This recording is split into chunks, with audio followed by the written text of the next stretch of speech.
In this video, we're going to go over some tactics that manipulators use to control you. I'm sure by now you already know what manipulation is and probably have been manipulated in the past. As we go over some of these tactics, I would like for you to become aware of some of the people in your life who have been using these techniques against you. But relax, I don't want you storming, rushing to go see your manipulator or abuser and let them know that, oh, I see what you're doing now, you're manipulating me. No, calm down.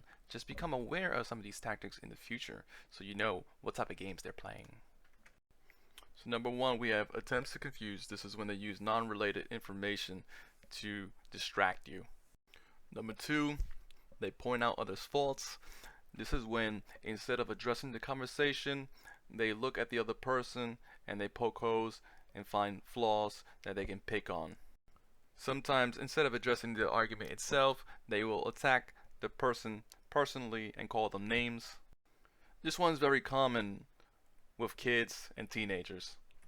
We're going to skip number three because it is essentially the same as number two. Number four, makes a big scene over minor issues. This is when they act very dramatic so they can move your emotions around. This one is not always done consciously, sometimes this is just somewhat unconscious.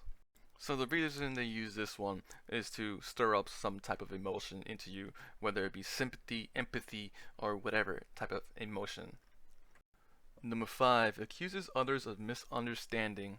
I think this one is very self-explanatory, but this is sort of like when they think that you are misinterpreting what they're saying. Even though you may or may not be misinterpreting what they're saying, sometimes they change the meanings of what they're saying on the fly as the events are happening. Because they realize they get in trouble, logically or emotionally they respond and they just make up random stuff. They change what they mean in the past or what they meant. Number six, uses anger as a weapon to control others. Again, this one is self-explanatory. They get mad, they get aggressive, and this is essentially a intimidation tactic. Bullies and abusers love this one. Essentially, this one, they intimidate you in hopes that you will back down, you get afraid, so they manipulate you into them getting their way. To deal with this one, you either, one, stay calm and diffuse them, and then correct them logically and rationally too. So for example, someone is getting upset, they use a very irrational logic, I stay calm, and I correct it. They're going to attempt to interrupt you, depending on how it goes, let them speak, but preferably you don't let them interrupt you. The other way to address this one is to match the energy that they're currently in. They're getting aggressive and angry in attempts to intimidate and bully you. So you don't back down. You also get angry. You also let them know that you're not afraid and you're willing to stand up to them. Number seven is someone like semantics. This one is very much like number four. So sometimes you don't use a specific word choice that the other person used, but you mean the same thing, and they'll get mad and they'll say that you don't understand what they're saying.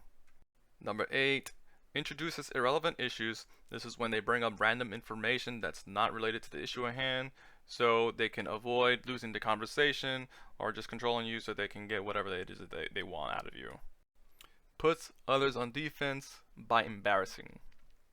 So they go on the offense, put the attention on to you, and they're pretty much exempt from the whole situation.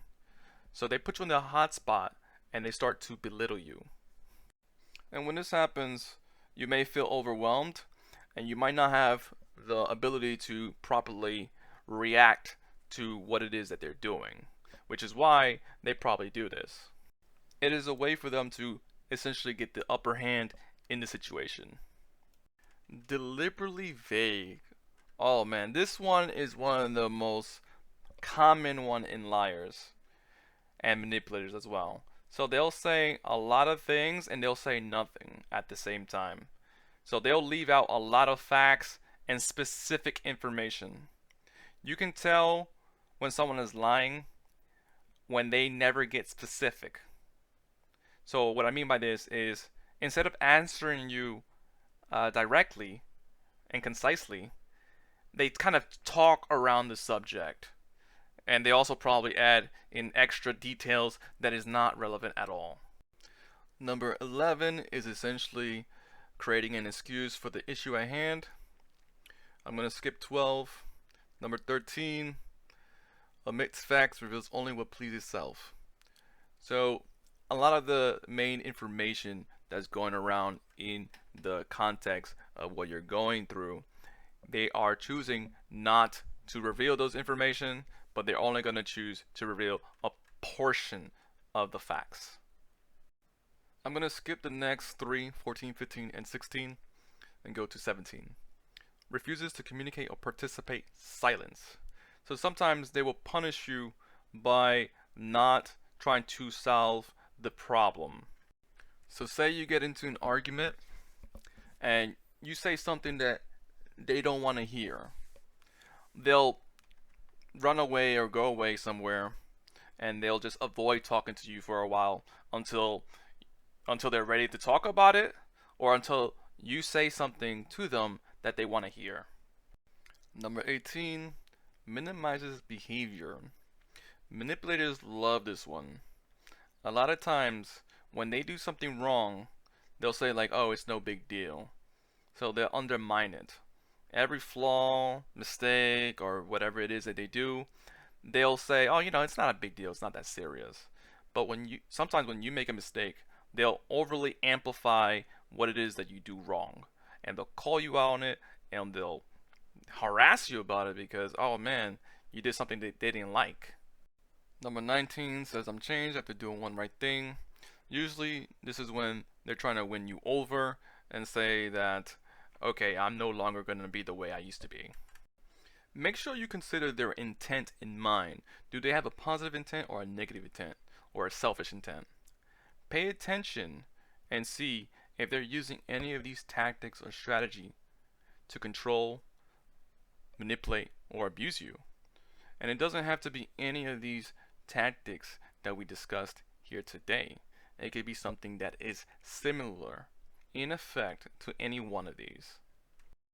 Do you know some people who are manipulative? What sort of tactics they use against you or have used against you? Let me know in the comment section down below.